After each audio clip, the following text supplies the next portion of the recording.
Welcome back to episode 43 of the Grappling Growth podcast with me, Joe Testori. On today's podcast, I had the pleasure of welcoming on Will Nitze. He is the founder of IQ Bars, who has pretty much taken the US by storm. They are the fastest growing bar company in the whole of the US. Will talks about how they navigated the pandemic. He gives his recommendation and strategy as to how you can grow your e-commerce brand, how to validate your offer, and the process that he took to essentially grow. The brand is really, really cool. And Will is a Harvard graduate, so comes in with a really strong academic background, which he says he doesn't even use today in his business. This is a really strong podcast for anyone who's in the e-commerce space, and more particularly the fast-moving consumer goods space. If you enjoy this podcast, leave a like or comment below. Take care. As entrepreneurs, we all experience challenges in our business journey. I'm Joe Testori, and the Grappling Growth podcast is my attempt at documenting my entrepreneurial journey while building my brands. I sit down with fellow entrepreneurs, understanding how they grapple with growth. I hope you find value and enjoy. Well, it's a pleasure to have you on the podcast today. How are you doing? Doing well. Thanks for having me. You're welcome. Well, my first question to you, as always, is what does growth look like to you? Growth, it's not always linear, as any entrepreneur knows, and you don't always have to be making more money, more customers, more downloads, whatever. I think it's, for me at least, internally, do I just have a sense that I'm better than I was yesterday? Am I more well-equipped to handle challenges, solve problems, etc.? It's really a learning thing, not so much a tangible reward thing. Do you have any daily non-negotiables, or is there anything that you do on a consistent basis in order to facilitate that learning mindset and believing that you're at developing? I mean, the beauty of entrepreneurship is whether or not you like it, you're going to be forced into problems and challenges, and you're going to have to learn to claw your way out of them. So there's really actually nothing I have to do. I just show up to my day job and I'm forced to learn. Otherwise, I'm going to die, or I'm going to go out of business, right? So there is not a scarcity of learning opportunities in entrepreneurship. And right now, what would you say you're leaning into most? What would you say is the thing that you've learned most this year? So it's definitely, I have different challenges in 2024 than I did in 23, than I did in 22, et cetera. And really that just is a function of where my business is in its life cycle as we grow. I mean, we grow quite fast. We double almost every year. And so when you double, you have entirely different challenges and problems and whatnot. I would say once you get to a certain scale, operations becomes more and more and more challenging. Meaning, can you literally source enough inputs, create enough finished good products, get those products on trucks, get them to the distribution centers they need to on time, et cetera, et cetera, et cetera. It's just making sure their trains are running on time gets quite a bit harder. Whereas the early days, it was more like, how do I generate demand? How do I get into retailers? How do I blah, blah, blah? So I think it's sort of shifted from demand generation to demand capture. Mm-hmm. And with that, and that's so cool because the process of what you're doing now versus what you're doing 5 years ago is so different. What gets you most excited today? That's a good question. I would say product always gets me the most excited. I love focusing on product and how do I make product 1% better, and how do I delight consumers 1% more. And so new product development is always going to be my favorite. We have a big partnership we're doing with a celebrity chef, and that's just been a really fun project for me because we started at zero, and then it's just been a whole journey to get to new products. So it's got to be product. I suppose that falls in line with the learner developer mindset that you mentioned at the start of this podcast. And I think I follow the same nature, that for me, it doesn't always need to be hard metrics, but it's that process of 1% better every day, and you can go to sleep feeling good at night. I'm curious, are you an avid reader? I know that you're a Harvard graduate. I am an avid reader, not so much full books. I read a lot of short form stuff. Although I do have some favorite books. So I think my favorite book actually of all time is a British guy, Felix Dennis, has a very funny book called How to Get Rich. He's the guy who started Maxim magazine, which I grew, every like young man read growing up of my generation. And it's just hilarious. It's very irreverent, very tongue in cheek, but also just so many good business nuggets in there. So I love the intersection of humor and business. So that's probably my number one, I would say. What goes in it 2 and 3? Yeah, Traction is a really, really good book. There's 2 different books. So there's one by a different guy, but it's Gabriel Weinberg and Justin Mayers. Traction. That would be probably my number 2. And that's much more tactical. It's like traction is all that matters in startups. How do you get traction? Often the best way to get traction is not how you would originally think would be the best way for you to get traction. It might be the case that direct mail or a phone bank would actually get you the most traction whereas you're focused on Facebook ads, right? So it's like forces you to think about different ways to grow your business that you wouldn't otherwise think of. And just with that, what principles from the book did you adopt into scaling IQ Bar? Just the framework as a whole, which is don't X out any way to get traction. Look at everything and do a lot of small tests. So for example, we do a lot of direct mail. Like that's very unsexy. It's very untechnologically advanced. It's no one's going to be raving on Twitter about it. It's different, right? But it's incredibly effective, super high ROI. So we look at everything. Events would be another one. Low tech, kind of old school, but can move the needle. So it was useful in me setting up a framework for growing the business. Mm-hmm. And do you think that in today's modern society that everyone is quite often just looking for that next cutting edge technology as opposed to doing the unsexy work? Yeah, I mean, for sure. Everyone wants to do the sexy thing in like all aspects of life, right? You want to be in a cool category, making cool stuff, advertising on cool platforms, working with cool affiliates and influencers, et cetera, et cetera, et cetera, et cetera, right? That's what most people want. And the problem with that is everyone wants it. So it's incredibly competitive. There's very little incremental opportunity for that next guy. So that's great, right? Because I actually don't care about any of that. And I'm much more focused on business fundamentals and how do we grow a big business fast. And so we look where other people don't look. Nice. So that was the second book, Traction. What was your third recommendation? Oh man, I guess I would go with Influence by Robert Cialdini. That's kind of a cliche answer, but it is so good. And it's just like, how does anyone influence anyone to do anything? And it's pretty timeless and evergreen. That just the same way people convinced other people to do stuff 100 years ago is happening today.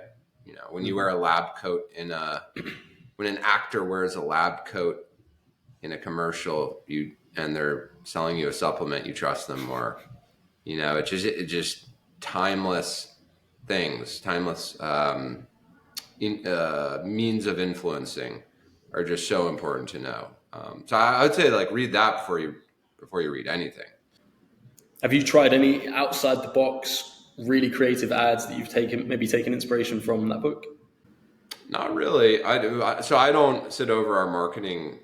Actually, my wife Jess does, and she does a great job. But no, not that come to mind. I would say we're more focused on being creative about how we get in front of people versus the actual creative itself being wacky. Mm-hmm. Cool. So, Will, if you cast your mind back to your 20-year-old self, what advice with regards to just navigating your 20s and life would you give to 20-year-old Will or any 20-year-olds listening to this podcast right now? Start sooner.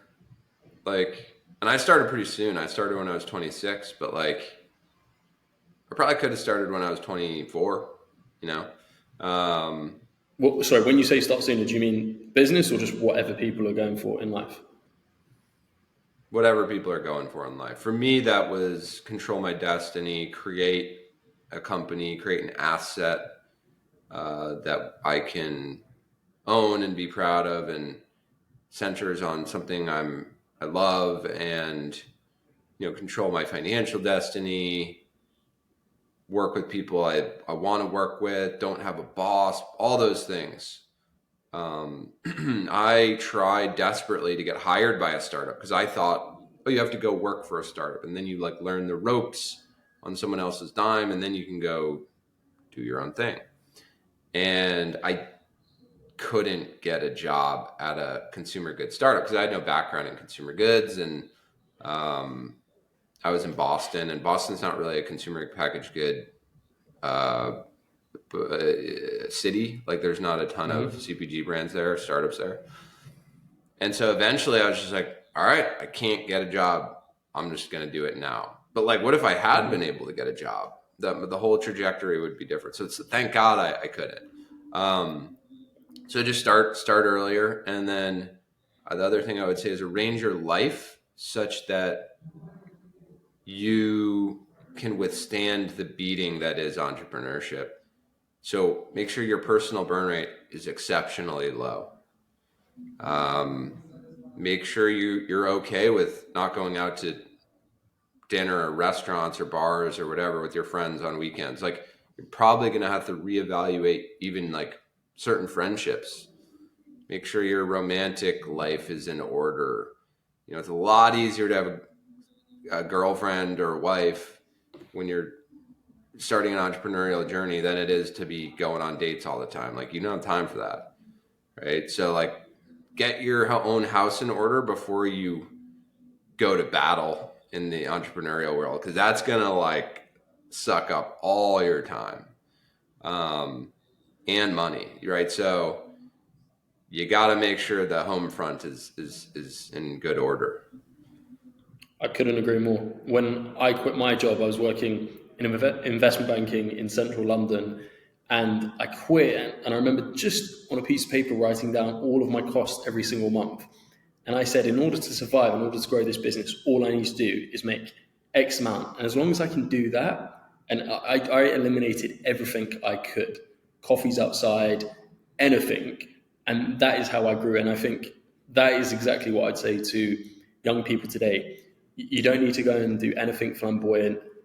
Anything that isn't necessary, eliminate, and then use that money to then, as you said, work out your burn rate and then work towards that. And even on the side, you might even just get a Deliveroo or Uber Eats job just to make sure you cover your bases, so then you can spend the rest of your time focusing on growing that business. Yeah. I walked into my boss's office. I had a job. I sold software right out of college. And I walked into my boss's office and I said, hey, what if you cut my hours in half and you paid me half the amount of money? Would you do that? And he's like, let me think about it. And then the next day he said, I'll do it. Obviously, I'm going to start looking for a replacement for you, but I don't want to lose you. You're good at what you do.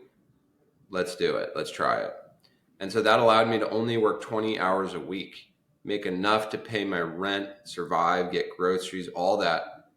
And then I could spend 100 hours a week working 7 days a week on my startup.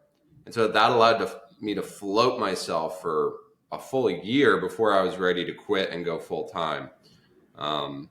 So totally agree. Get some sort of means of sustaining yourself, because you don't ever want to feel it like you're in a rush. If you're like, oh, I have to get this product out in a month, but you're just going to rush the job.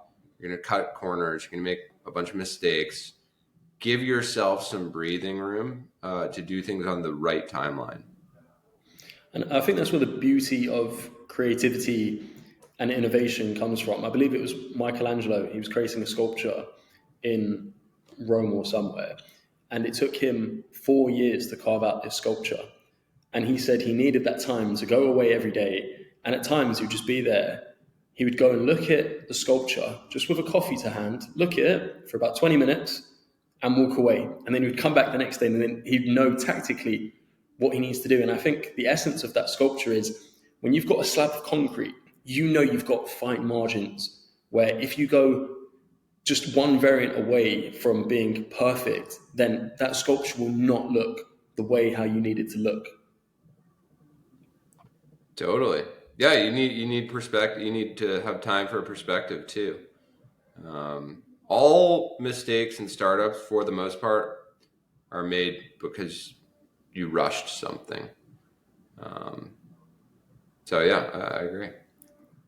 I'm curious. So just before the podcast, I did a bit of research. You studied neuroscience and psychology at Harvard. Is that correct? Yeah, got political science, psychology, and neuroscience. Okay. How much of your degree would you say you've used in business today? 0. Yeah, I mean 0, right? I love those topics, but there is no school for startups other than doing a startup. There is no way to learn it other than doing it. That just is what it is. So, I mean, I think it teaches you to think analytically. I think it teaches you how to manage time. It teaches you how to do a task on time, structured thoughts, blah, blah, blah. I guess I used it in those senses.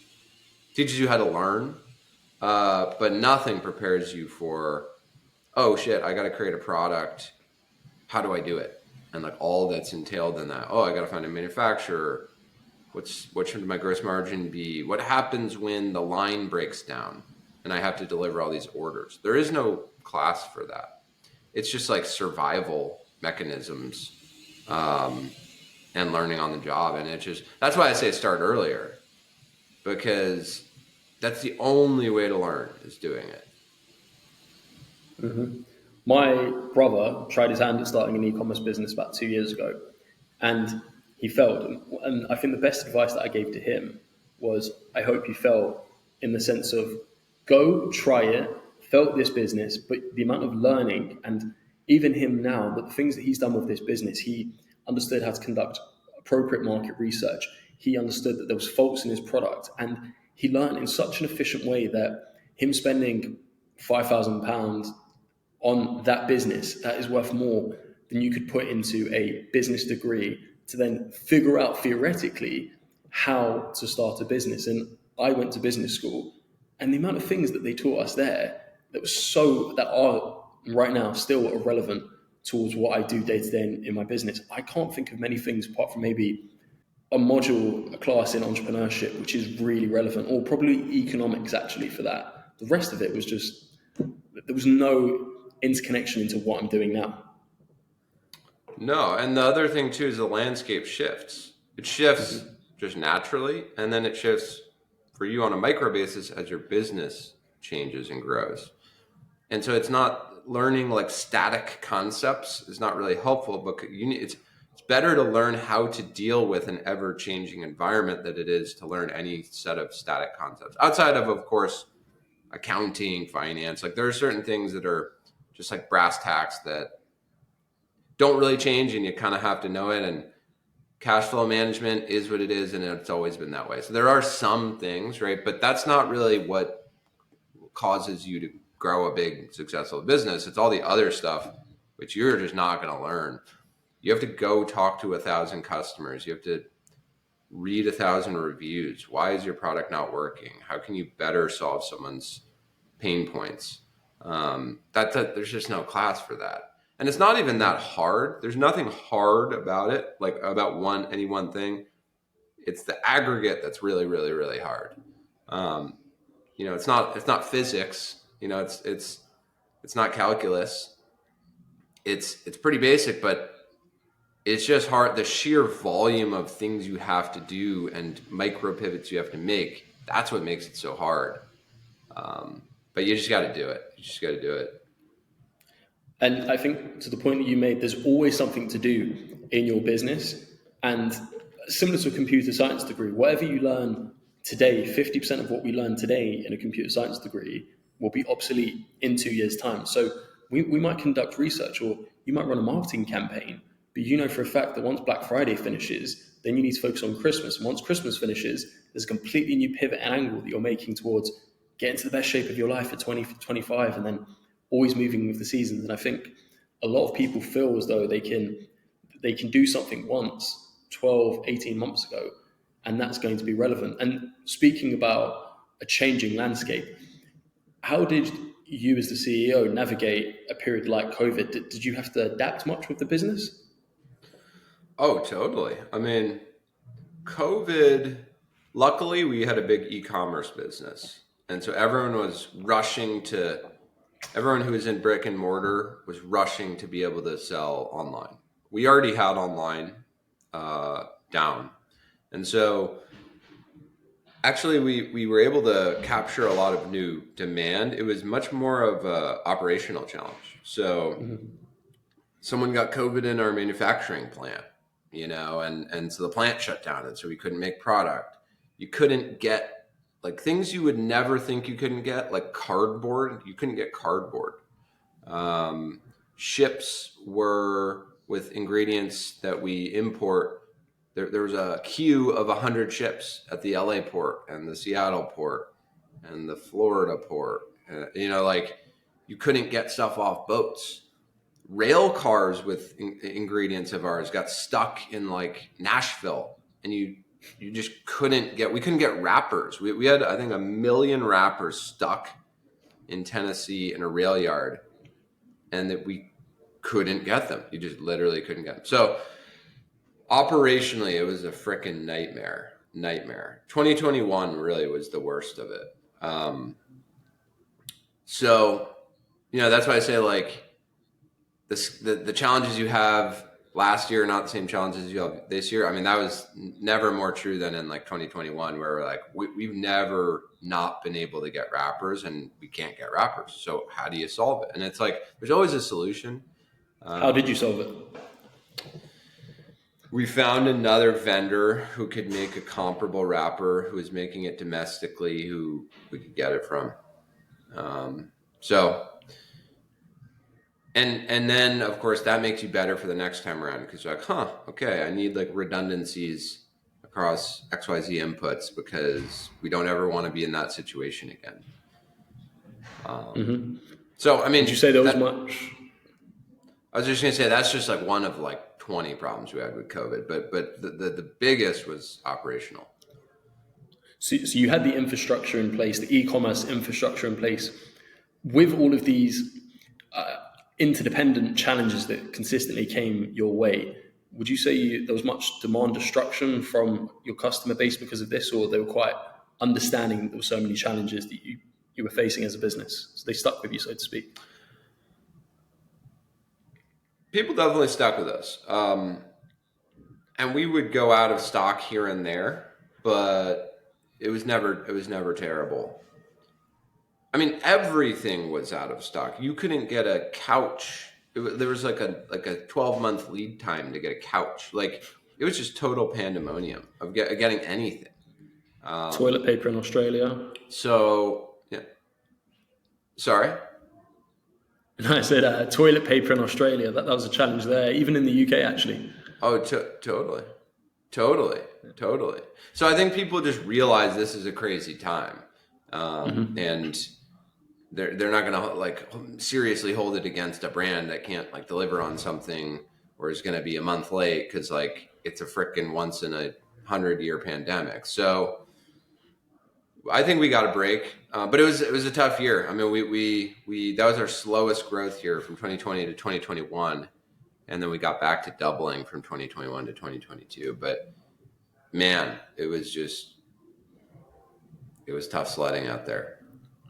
I do find that business owners, consumers, that there was a shift away, especially in Western societies and cultures, of a very individualistic mindset to a coming together of community, and a bit of a change from a me to we continuum. All of these challenges with businesses, people became very sympathetic, maybe even empathetic at times to understanding that everyone's going through a challenge at the same time. Totally. Again, like I said, like customers realized it was tough for us.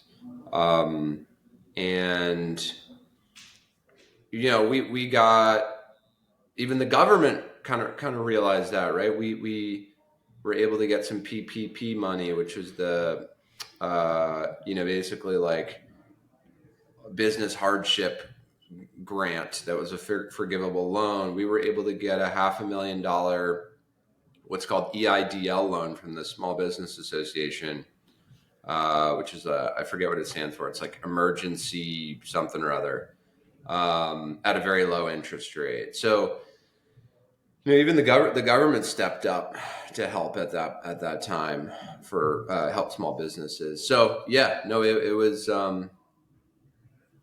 It took a village, so to speak, to keep going. And then a lot of businesses went under, of course, right? If you had a pizzeria, kind of shit out of luck. So thank God for e-commerce. And then, some consumer goods did incredibly well, right? Toilet paper or, retailers sold more than they'd ever sold. And so it was a weird kind of perverse time because in some ways it accelerated e-commerce. In some ways people were doing quite well because of panic buying. If you were selling unhealthy products, there was a shift back to comfort foods, and so there brands like that benefited. So it was so much negative, but and then randomly sprinkled in there were all these folks profiting quite a bit. It was a weird time. It was indeed. What would you say you're most proud of in your business career? Just the longevity, I would say. I mean, we're 8 years in. Each year has been really, really tough, and really tough in a different way than other years. And I would say there was never a point where I ever seriously thought about quitting, but just it takes perseverance. It just does. That's 8 hard years, and really the first 4, I would say, were really hard. So I would say just sticking with it. I would say I'm proud we've seen it through. A lot of people have not. A lot of people bailed. A lot of people quit, especially during the COVID crisis. But and part of that is just perseverance. Part of it's just plain patience. Mm-hmm. I think I struggle with being patient. I always want to do everything all at once, and so I've had to learn to be patient. And the answer almost always is just to keep going. You're always looking for off ramps. How do I sell? How do I do, because every entrepreneur is kind of ADD, we all want to get new ideas and want to do this project over here and that project over there. And it just is the case that one business becomes more boring over time. Mm-hmm. You're doing the same thing at bigger scale, and you have to force yourself into patience and be nope, don't subject yourself to shiny object syndrome. Keep going. It's almost always the right move to keep riding a horse that's going in the right direction than to go find a new horse. Essentially, you just need to keep on eating the glass, so to speak. So speaking of the name of your podcast, how did that idea come about, and how long have you been running it for? It just came about because I love having good conversations, and I love chopping it up with other entrepreneurs, in particular consumer good entrepreneurs. There's that. And so I was well, why not just record these conversations? I'm having them already, and I think people would want it. And there's really nothing in the market for consumer good founders just shooting the shit with each other. I would say the other piece would be, selfishly, I want to have more people exposed to IQ Bar, my brand. And, I'm going to do an ad read of IQ Bar up front. And then I'm also going to be talking about my experience in every podcast, which will include IQ Bar. And so Of course, selfishly, you want to spread the limelight to my brand, which would just be inherent to having good conversations with other entrepreneurs. So there's a combination of those things. Really, and then I just kind of was curious, like, how does a podcast work? How do you record? How do you edit? How do you produce? How do you disseminate it across all the podcast softwares? And then, like, is anyone going to listen? Like, how many people are going to listen?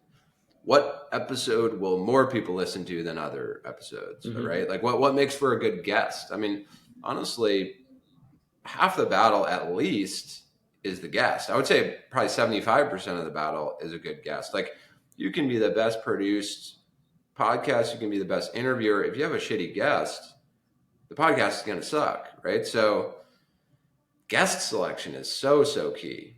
And so anyway, it was just a great learning experience. We did, I think it was 12 episodes, which I would call a season. So mm-hmm. I would say we did season 1, and do we do a season 2? I don't know. Again, I have to find, how do I go find 10 people who have built iconic brands? And there's just not that many iconic brands. And it's also pretty damn hard to get someone to give you 2 hours of time to chew the fat about their iconic brand. So who's the most iconic brand you've had on, or the most iconic guest you've had on? Sorry. Oh man, I thought the RX bar one was quite good. Of course, I'm in the bar space, so I was able to nerd out especially hard on that interview. But it was just such a like wild, iconic story, and such a giant exit that they had. And I know Peter, the guy who started it. We actually live close to each other in Miami. And so that was just fun. Like, the cool thing is you get to ask questions that it would be awkward to ask if you're just sitting over coffee, right? Like, you can ask prying, nosy questions because you have an excuse to. So that's fun. So I'd say RX Bar was one. I would say Four Loko was another fun one. Four Loko / Koya, which is a guy, Chris Hunter. I don't know if Four Loko is in the UK, but it's an alcoholic. It's an alcoholic drink. It was totally iconic. It took over the US for a couple of years. It's caffeine combined with a lot of alcohol. It's like 12% alcohol. And so it just, in college, everyone was drinking Four Lokos. And then it got banned by the US government. And so it's just a wild story. Because people were like drinking 2 of them and like robbing a bank and like, you know, passing out in the middle of a highway, and like there's all this crazy stuff. And so that was a really fun one. There's been so many. It's cool. Will, I've got a question for you from the internet. This is taken from Reddit. It reads, a fellow entrepreneur asked, what process did you take to validating your product and actually figuring out if people truly wanted it? What was your biggest challenge in the first 12 months of starting up? I think probably too many people think theoretically about products when the reality is you should make a product and get it in 100 people's hands. That is the best way to understand if people want your product. And they will tell you, especially if you go sample at the best is a Costco sampling. They have a thing called the Roadshow. And you sample out your product to like probably 1,000 to 2,000 people in one day. And you just hear every possible flavor of reaction, right? And it's not to say that every reaction is right. You know, that's the other thing. You have to be able to have proper filters. Someone might tell you something and your first reaction is, oh, I should change the product to appease that person. But you doing that would then piss off that other person over there, right? So it's not like every piece of feedback is right, but you should gather every piece of feedback and then iterate. And so the question you ask yourself once you have all that feedback is, what tweaks can I make that will appease these people and not piss off these people? In other words, just be an objective improvement to the product. Everyone's a little bit happier, and some people are way happier. and just do that over and over and over and over and over again. So just don't try to guess. Don't live in a theoretical world. Talk to real humans and talk to a lot of them. And I guess the digital analog to that would be reviews, right? So once you start selling something on Amazon, this is why I tell people, like, start on Amazon. I mean, create a D2C site and whatnot, but like at a minimum, have an Amazon storefront, because you will start getting reviews very quickly.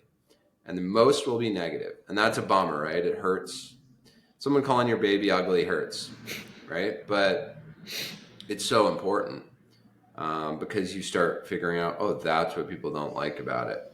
And then don't be afraid to change your product. I think a lot of people are terrified to tweak their product, because when you do, some people will get mad.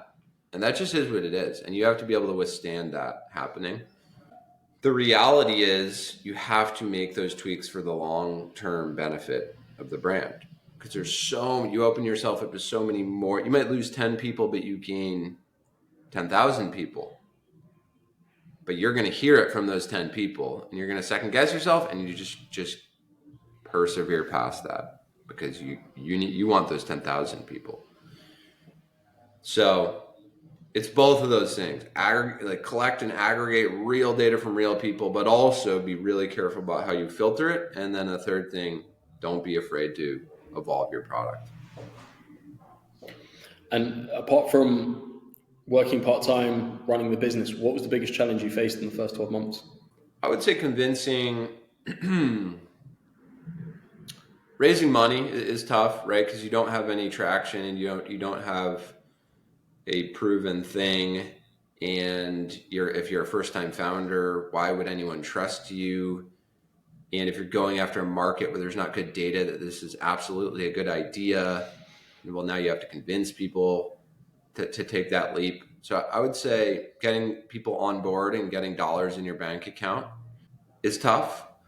I don't know, though. I mean, I would say really, really tough stuff was all operational. I mean, to this day, honestly, like every year, it always comes down to ops. For whatever reason, we've never had a demand problem. It's always all of our challenges are ops. So how do you make the product? What happens with something when something breaks? What product's spoiled? What do we do with it? Stuff like that is always the most challenging.